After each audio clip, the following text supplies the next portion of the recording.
শিক্ষার্থীরা, তোমরা যারা একাদশ দ্বাদশ শ্রেণীতে পড়াশোনা করো অথবা এইচএসসি বোর্ড পরীক্ষা দেবা, তোমাদের আইসিটি বইয়ের ৩য় অধ্যায় সংখ্যা পদ্ধতি রূপান্তর, এই অধ্যায় থেকে আজকে ভিডিওতে আমরা দেখব দশমিক থেকে কিভাবে বাইনারিতে রূপান্তর করতে হয় ক্যালকুলেটর দিয়ে কম সময়ের মধ্যে সহজভাবে। তুমি যদি ভিডিওটা সম্পূর্ণ দেখো, তুমি নিজে শিখতে পারবা এবং তোমার বন্ধুদেরকেও শিখাইতে পারবা।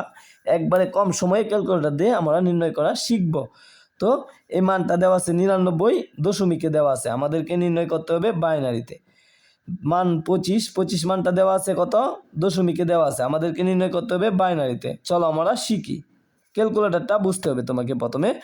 তো ক্যালকুলেটর বোঝার জন্য এটা হলো মূল অপশন, একবার দুইবার দেওয়ার পরে বেজ আসছে, বেজের নিচে আছে 3তে টিপ দিলাম, এটা বেজে কনভার্ট হয়ে গেল। দেখো এখানে ডি আছে, এখানে যদি দেই আমি তাহলে এইচ হয়ে গেছে, মানে হেক্সাডেসিমাল হয়ে গেছে। এরপরে এখানে যদি দেই তাহলে বাইনারি হয়ে গেছে, এখানে দিলে অক্টাল হয়ে গেছে, মানে ও আছে। তুমি যদি ক্যালকুলেটরটা একটু কাছে থেকে দেখো, সবুজ কালার দিয়ে লেখা আছে DEC, HEX, এরপরে BIN মানে বাইনারি, OCT মানে অক্টাল। তো এই চারটা তোমরা ভালো করে শিখবা। দশমিক, হেক্সাডেসিমাল, এরপরে এটা হলো বাইনারি, এটা হলো অক্টাল।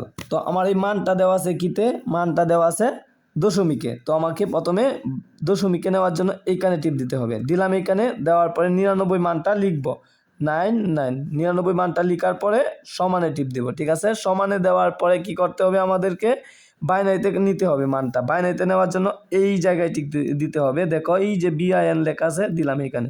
তো মানটা পাইছি কত আমরা, 1100011। তাহলে এখানে আমরা মানটা লিখব 1100011। এটা হলো বাইনারি মান। তো আশা করি তুমি পারবা এখন। এরপর একটা যদি আমরা দেখি 25 মানটা দেওয়া আছে কিতে, দশমিকে দেওয়া আছে। প্রথমে আমাকে ক্যালকুলেটরটা দশমিকে নিতে হবে, নেওয়ার জন্য এইখানে টিপ দিতে হবে, দিলাম এইখানে। দেখো ডি আসছে, দশমিকে কনভার্ট হয়ে গেছে।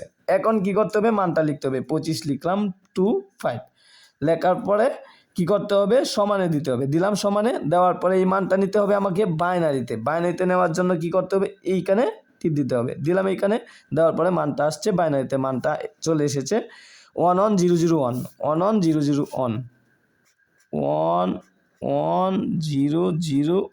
এটা হলো বাইনারি মান, 25-এর বাইনারি মান।